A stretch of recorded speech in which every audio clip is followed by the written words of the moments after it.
Hello friends, welcome to education at home. आज मैं आपको पॉलिटिकल थ्योरी पढ़ाने वाली हूँ क्लास 11th एनसीईआरटी से।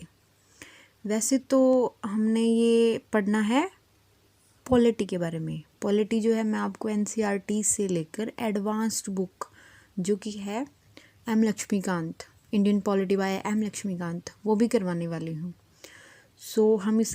आज हम इसका वेरी फर्स्ट चैप्टर करने वाले हैं जो कि क्लास 11th का है। हम चैप्टर नंबर फर्स्ट से शुरू करेंगे।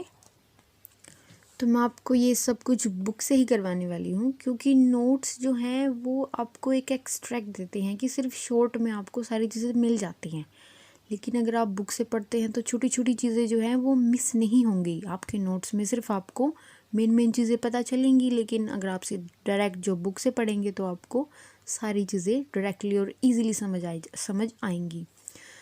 तो इसमें जो है इसका फर्स्ट चैप्टर है पॉलिटिकल थ्योरी एंड इंट्रोडक्शन। इसमें हमें जो पॉलिटी है उसका इंट्रोडक्शन मिलने वाला है। तो पॉलिटी जो है उसको हम पढ़ने वाले हैं अब। पॉलिटी होती क्या है? वैसे तो पॉलिटी हमारा जो है, हमारी जो सारी वैल्यूज़ होती हैं पॉलिटिकल थ्योरी में, हम उन चीज़ों को एग्जामिन करते हैं। वो चीज़ें हमें एग्जामिन करने को मिलती हैं, जैसे हमारी फ्रीडम हो गई, इक्वालिटी एंड जस्टिस। ये तीनों चीज़ें हमारे जीवन को इजी बनाती हैं। इक्वालिटी, फ्रीडम और ये सारी चीज़ें हमें फंडामेंटल जो हमारे राइट्स हैं, हमारे मौलिक अधिकार हैं, उनमें मिली हैं। ये सारी चीज़ें जो हैं हमें अपने जीवन में आगे बढ़ने में हेल्प करती हैं। जैसे अगर हमें शिक्षा का अधिकार है, राइट टू एजुकेशन है, तो हम कोई भी बच्चा जो है 5 से लेकर 14 साल का वो शिक्षा ले सकता है, 0 से लेकर 8th क्लास तक। यानी कि वेरी फर्स्ट क्लास 1 से लेकर क्लास 8 तक वो बिल्कुल फ्री एजुकेशन उसको मिलने वाली है। अगर उसके पेरेंट्स जो हैं वो उसको एजुकेशन नहीं लेने दे रहे तो उनके खिलाफ कार्रवाई होगी, क्योंकि हर बच्चे को पढ़ने का अधिकार है। इसके बाद देखो पॉलिटी का ऑब्जेक्टिव क्या है। The objective of political theory is to train citizen to think rationally about political questions and assesses the political events of our time. Objective यानी कि उसका लक्ष्य क्या है पॉलिटिकल थ्योरी का। इसका मतलब है ये कि सिटीजन, उन नागरिकों को ये ट्रेन करना चाहती है ताकि हम अपने आसपास जो घट रहा है पॉलिटी में उसको ठीक से समझ सके और रैशनली सोच सके कि इसका रीज़न क्या है।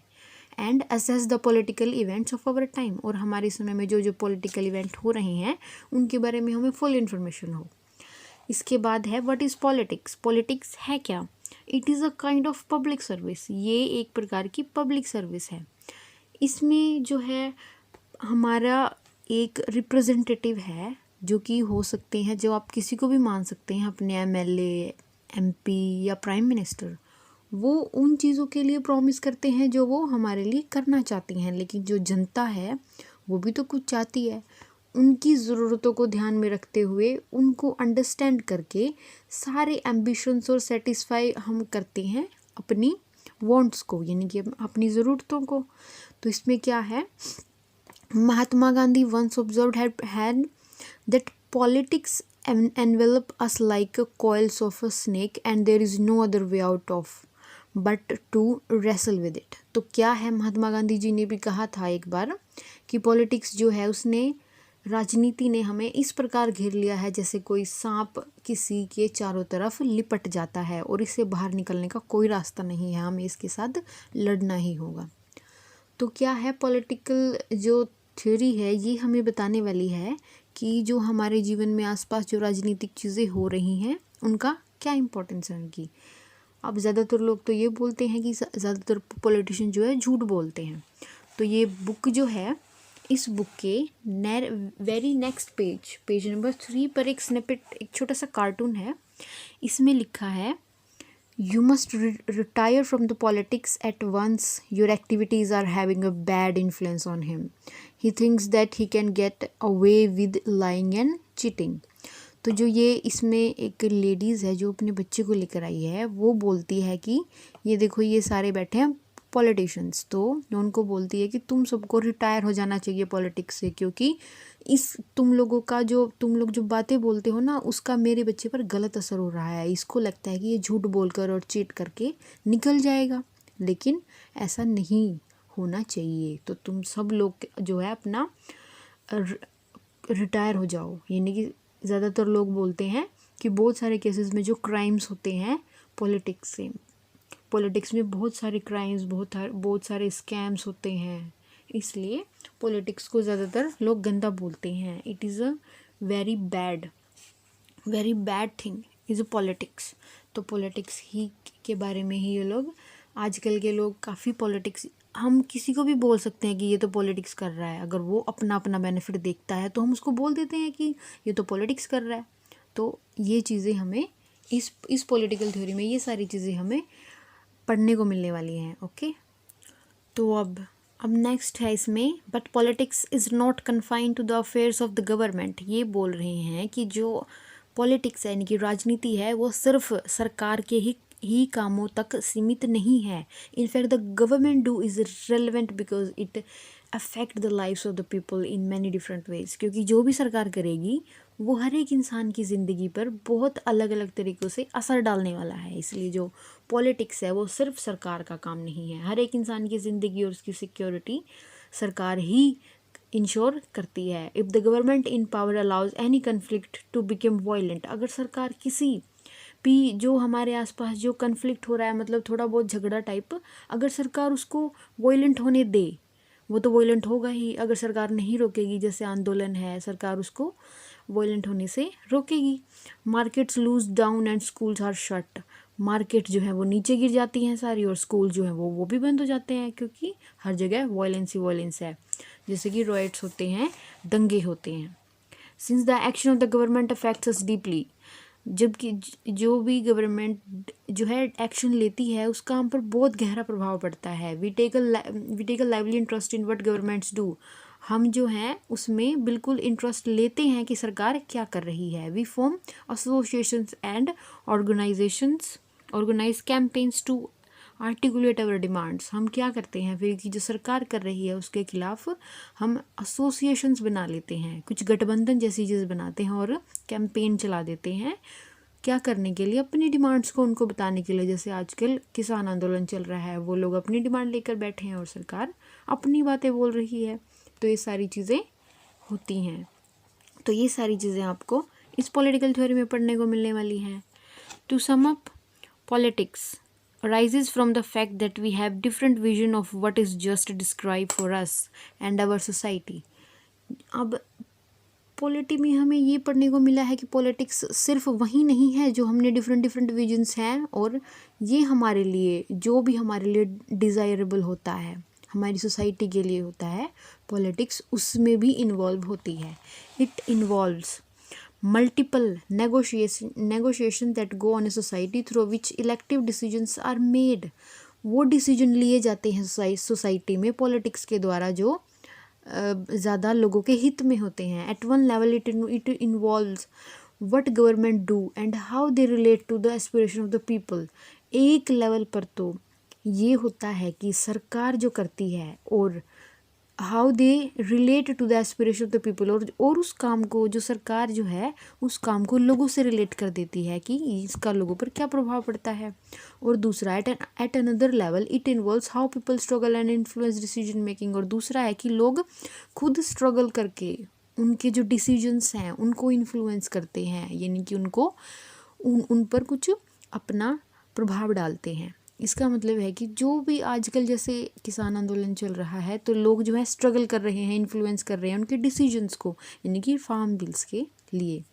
People may be set to engage in politics actively whenever they negotiate with each other and take part in collective activities which are design to promote social development and help to resolve common problems.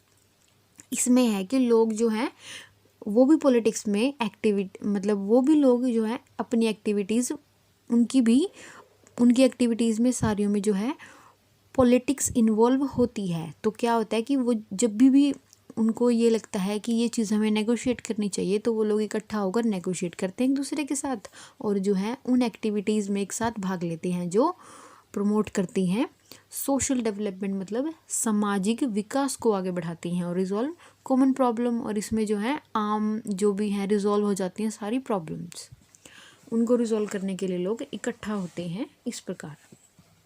Ideals like democracy, freedom और equality for instances, what we study in political theory, हम इसमें क्या पढ़ने वाले हैं, ये आएगा अब इसमें पढ़ेंगे आइडियल्स, यानी कि वो विचार जो हैं डेमोक्रेसी है हमारा लोकतंत्र, फ्रीडम और इक्वालिटी, फ्रीडम मतलब आज़ादी, इक्वालिटी मतलब समानता, फॉर इंस्टेंसेस हम इसके बारे में पढ़ने वाले हैं। जैसे डॉक्टर B.R. अम्बेडकर जो हैं उन्होंने भी बहुत सारी बातें बोली हैं, महात्मा गांधी जी ने भी बहुत सारी बातें बोली हैं, उनकी सारी बातें इसमें हम आने वाली हैं। जैसे कार्ल मार्क्स ने करा था, argued that equality was a crucial as freedom, यानी कि समानता जो है वो एक आजकल के समय में जो समानता है वो आज़ादी के ही जितनी ज़रूरी है। Closer home, Mahatma Gandhi discuss the meaning of genuine freedom और swaraj in his book Hind Swaraj, और जो गांधी जी हैं उन्होंने भी जो है आज़ादी को अपनी जो उन्होंने बुक लिखी थी हिंद स्वराज, उसमें भी बताया है कि इसकी इम्पोर्टेंस कितनी है। The Ambedkar vigorously argued that the scheduled caste must be considered as minority and such must receive special protection। तो डॉक्टर अम्बेडकर जी का ये ख्याल था कि जो शेड्यूल कास्ट हैं यानी कि SC और STs हैं उनको माइनॉरिटी मान लिया जाना चाहिए, और उनको क्या करना चाहिए, उनको कुछ स्पेशल प्रोटेक्शन भी देनी चाहिए। These ideas find their place in the Indian constitution. तो क्या हुआ कि जब उनके ये विचार थे और वो कॉन्स्टिट्यूशन बनाने में भी थे, तो जो है ये सारी बातें उन्होंने कॉन्स्टिट्यूशन में डाल दी। अवर प्रियम्बल्स एनश्राइंड फ्रीडम एंड इक्वालिटी, तो क्या है कि हमारा जो प्रियम्बल है यानी कि जो हमारे संविधान के बारे में जिसमें सारा कुछ लिखा है कि संविधान में क्या क्या है, वो है हमारा प्रियम्बल। तो उसमें ये सारी चीज़ें लिखी हैं, फ्रीडम और इक्वालिटी। चैप्टर ऑन राइट्स, एक जो चैप्टर है पूरा वो है हमारा अधिकारों पर, कि हमारे अधिकार क्या क्या हैं। हमारे जो भारतीय संविधान है उसमें abolish untouchability in any form, किसी भी प्रकार की अछूत बातों को एबोलिश कर दिया गया है, यानी कि अछूत को कहा गया है कि कोई भी अछूतता का पालन नहीं करेगा। तो क्या है कि Gandhian principle had a place in DPSPs, तो जो गांधी जी के विचार थे वो DPSPs में शामिल कर दिए गए, यानी कि बहुत सारी चीज़ों को हमारे संविधान में ही शामिल कर दिया जा चुका है। So this is the next page. People में enjoy equal political rights but still be discriminated, लोग जो हैं एक समानता के अधिकार उनको मिले हैं लेकिन फिर भी लोग जो हैं उनको डिस्क्रिमिनेट किया जाता है। क्यों, किस प्रकार हम डिस्क्रिमिनेट कर रहे हैं? Against socially because of their caste and poverty, तो जो लोग हैं उनको किसके बेसिस पे डिस्क्रिमिनेट किया जाता है? जाति और धन के आधार पर, यानी कि जो प्रकार की उनकी जाति है और उनके पास जितना पैसा है उसके आधार पर उनके साथ डिस्क्रिमिनेशन किया जाता है। वो कैसे कि अगर कोई व्यक्ति है, अगर उसकी जाति निम्न जाति से वो संबंध रखता है, मतलब SC और ST से, तो उसके साथ डिस्क्रिमिनेशन होने के ज़्यादा चांसेस होते हैं अपने देश में।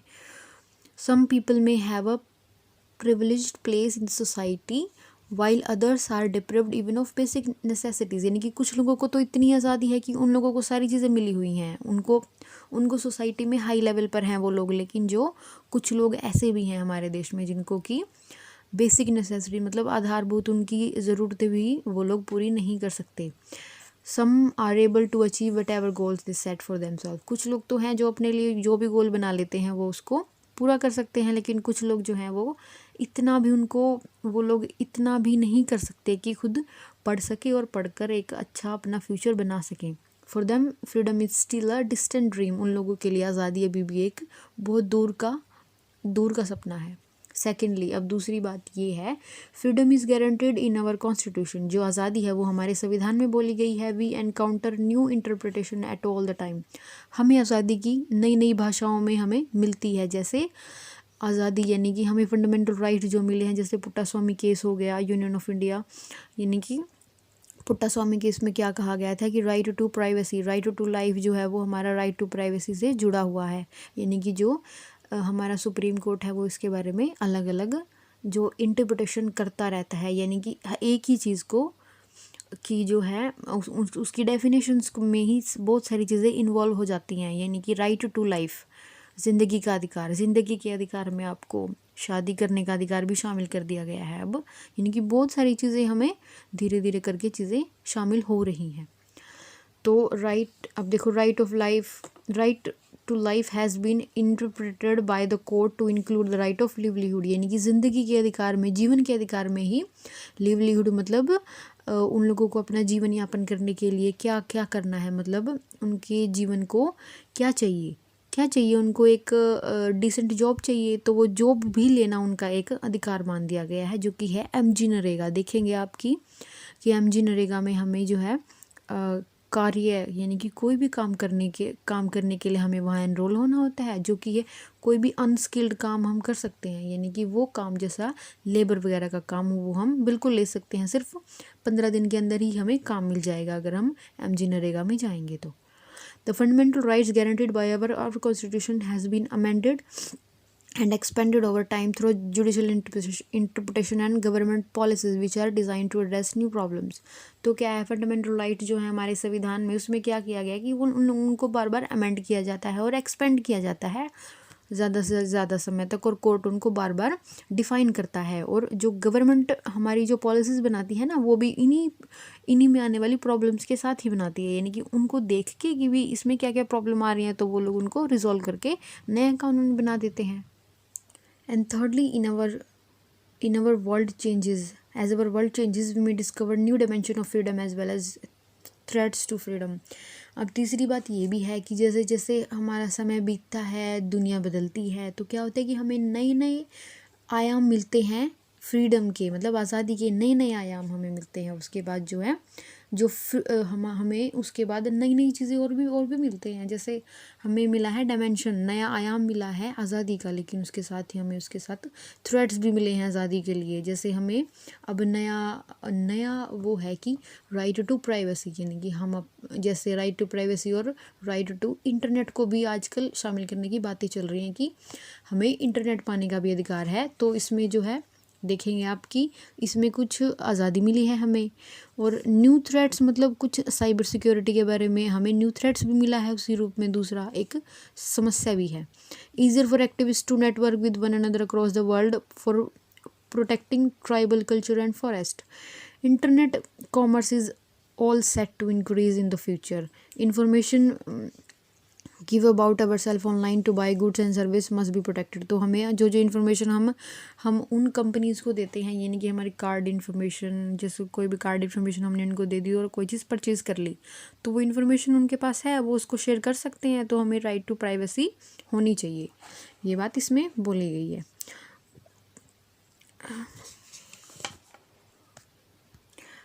अब हम जो है पॉलिटिकल थ्योरी को समझने वाले हैं प्रैक्टिस में, यानी कि हम इसकी प्रैक्टिस में हम इसको कैसे ला सकते हैं। तो इक्वालिटी जो है, we encounter many definition of equality और फ्रीडम और जस्टिस। हम बहुत सारी हमें डेफिनेशन मिलती हैं किस चीज़ की, आज़ादी की और जस्टिस और इक्वालिटी। इन तीनों चीज़ों की हमें अलग अलग जो हैं डेफिनेशंस हर जगह मिलती हैं। तो equality means equal opportunities for all. Equality का मतलब है समानता का अधिकार है कि हर एक व्यक्ति को बिल्कुल समान अपॉर्चुनिटी मिली है हर एक चीज़ के लिए। Many poor people can not go to shops even because shop to a doctor because they have no money to pay them. यानी कि बहुत सारे गरीब लोग जो हैं वो हॉस्पिटल्स नहीं जा पाते क्योंकि उनके पास पैसा नहीं है कि वो दे सके फॉर गुड्स एंड सर्विसेज, यानी कि उनके पास इतना पैसा नहीं है कि वो चीज़ों और सर्विसेज के लिए इतना पैसा पे कर पाएँ। और इसके बाद जो है इसमें मैं आपको सिर्फ इम्पोर्टेंट चीज़ें करवा रही हूँ, बाकी आप इसको पढ़ेंगे ना धीरे धीरे तो आपको सारी चीज़ें समझ आने लगेंगी। In a queue and a playground we want equal opportunities. अब देखो, इक्वल अपॉर्चुनिटीज़ चाहिए सबको, जैसे हर एक प्रकार की चीज़ें चाहिए कि हम अपनी जो स्पेशल प्रोविजंस मोड है हमारे, यानी कि हर एक चीज़ बेसिक नीड्स और इक्वल अपॉर्चुनिटी चाहिए हमें। अब लोग मान रहे हैं कि ये भी इनफ नहीं है, हमें और चाहिए चीज़ें बढ़ती रहती हैं, इंसान की इच्छाएं बढ़ती रहती हैं। अब because of the meaning of equality is dependent on the context, यानी कि इक्वालिटी का मतलब उस चीज़ पे डिपेंड करता है कि हम उसको किस कॉन्टेक्स्ट में लेकर चलते हैं। अगर हमें इक्वालिटी चाहिए, कहाँ इक्वालिटी चाहिए, उस पर डिपेंड करता है ये चीज़। हमें जॉब्स में चाहिए, वेजेस में चाहिए, सब्सिडाइज हॉस्पिटल्स में चाहिए, ये सारी चीज़ें इसमें आएंगी। यानी कि हमें उसको हमें इक्वालिटी का मतलब क्या है रियल में। तो इसमें नेक्स्ट पेज है freedom, citizenship, rights, development, justice, equality, nationalism and secularism are some of the concept that we will discuss in the following chapter. आगे हम फ्रीडम के बारे में, सिटीजनशिप, नागरिकता, अधिकार, इन सारी चीज़ों के बारे में हम आगे पढ़ने वाले हैं। अब आगे है why should we study political theory, हमें ये पढ़नी ही क्यों चाहिए, क्यों हम इसको समझ रहे हैं। इसके पीछे बहुत सारे रीज़न हैं। पहला रीज़न है political theory is relevant for all about above target group. सारा ग्रुप है हमारा, ग्रुप कौन सा हमारा, सारे सिटीजन्स का। तो सिटीजन जो हैं वो सारे इसी में आ रहे हैं।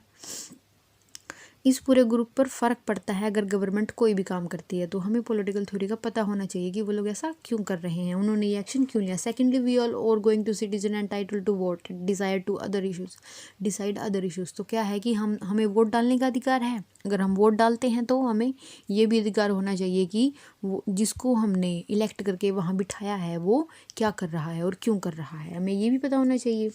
But we are thoughtful of mature, we can see new media to discuss and express our common interest. अब हम लोग इतने थॉटफुल यानी कितने सोचने लायक हो चुके हैं कि इतने मेच्योर हैं हम कि अपने न्यू मीडिया जो आजकल मीडिया है उसका इस्तेमाल कर सकते हैं क्या करने के लिए, डिस्कस करने के लिए चीज़ों को और अपने इंटरेस्ट को उनको बताने के लिए। सो क्या है कि educated and vigilant citizenry make those who play politics more public spirited. तो क्या है, एजुकेटेड होना चाहिए इंसान को और विजिलेंट होना चाहिए। एजुकेटेड का मतलब है अगर आपने शिक्षा ली है तो आप जो है इतने तो शिक्षित हैं ही कि उन चीज़ों को समझ सकें कि पॉलिटिक्स जो है वो किस प्रकार करी जा रही है और इसका पब्लिक पर क्या असर पड़ने वाला है। तो सारा ये हमारी पॉलिटिकल थ्योरी है। इसके बाद है such skills are debating rationally and communicating effectively are likely to be great asset in the global information order. तो जी ये स्किल है हमारी क्या स्किल है, हमारी ये स्किल है कि हमने जो है इस चीज़ को समझा है कि पॉलिटिकल थ्योरी क्या चीज़ है। तो ये हमारी स्किल जो है ये डिबेट करने की, रैशनली एंड कम्युनिकेटिंग इफेक्टिवली, हमें कम्युनिकेट भी इस प्रकार करना है कि सारी चीज़ें हमें ग्लोबल इंफॉर्मेशन ऑर्डर के ज़रिए सारी चीज़ें हमें मिल जाएं। टू बी ग्रेट एसेट, ये हमारा बहुत ही बड़ा जो एसेट होने वाला है। एसेट मतलब हमारी वो चीज़ जिस पर हम ये बोल सके कि हमें ये चीज़ समझ आई है और हम इसके बारे में डिबेट कर सकते हैं और हमारी जो पूरी दुनिया की इन्फॉर्मेशन है उसके बारे में भी। सो ये चैप्टर जो है ये यहाँ फिनिश। ओके तो ये जो है फुल चैप्टर होने के बाद अब ये टेक्स्ट बुक जो है मैं आपको कंप्लीट करवा दूँगी। तो आप कोशिश करें, वैसे तो ये हो जाएगी, दो बुक्स हैं इसकी। इसके बाद एक और बुक है, वो है पूरे हमारे संविधान के बारे में। पूरा का पूरा संविधान उसमें डिफाइंड है, किस प्रकार बना और कैसे बना। तो हम लोग इसके बारे में भी पढ़ने वाले हैं। सो आपको अगर ये अच्छी लगी तो प्लीज़ लाइक, सब्सक्राइब और शेयर करें अपने फ्रेंड्स के साथ, सबके साथ जो जो आपकी क्लास में हैं या फिर जो जो प्रिपरेशन कर रहे हैं एग्ज़ाम्स की। Okay, thank you so much.